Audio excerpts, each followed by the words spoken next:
Hi పిల్లలు, ఎలా ఉన్నారు?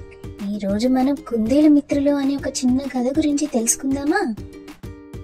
ఒక అడవిలో ఒక పెద్ద చెట్టు ఉండేది. ఆ చెట్టు నిండుగా పండ్లు కూడా ఉన్నాయి. ఆ చెట్టుకున్న తొర్రలో ఇద్దరు స్నేహితులు నివసించేవాళ్ళు. ఆ ఇద్దరు స్నేహితులే మన కథలోని రెండు కుందేళ్ళు. ఒక కుందేలేమో తెలుపు రంగు కుందేలు, రెండోది గోధుమ రంగు కుందేలు. తెలుపు రంగు కుందేలు పేరు బన్నీ, గోధుమ రంగు కుందేలు పేరు బబ్బు. బన్నీ మరియు బబ్బు ఇద్దరు కలిసిమెలిసి ఆడుకొని చక్కగా మెలిసి ఉండేవి.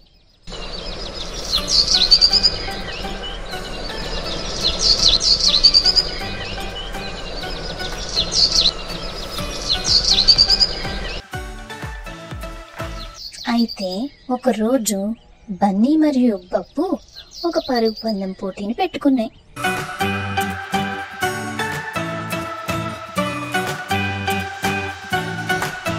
పందెం మధ్యలో బన్నీ అనుకోకుండా గుంతలో పడిపోయింది.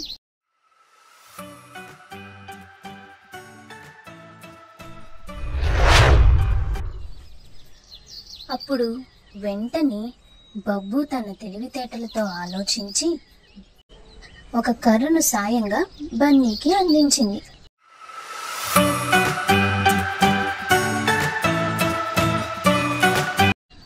అప్పుడు బన్నీ బబ్బు అందించిన కర్ర సాయంతో బయటికి వచ్చింది. బయటికి వచ్చిన బన్నీ బబ్బుతో అంది, "నువ్వు నిజమైన స్నేహితుడివి" అని హృదయపూర్వకంగా అంది. ఈ సంఘటన తర్వాత బన్నీ మరియు బబ్బు స్నేహం మరింత గట్టిపడింది. అయితే పిల్లలు, ఈ కథ ద్వారా మనం ఏం నేర్చుకోవాలి? నిజమైన స్నేహం అనేది కష్టకాలంలో ఒకరికి ఒకరు ఎల్లప్పుడూ తోడుగా ఉంటుంది. ఈ చిన్ని కథ మీకు నచ్చిందా? నచ్చితే మీ ఫ్రెండ్స్కి కూడా షేర్ చేయండి. బాయ్.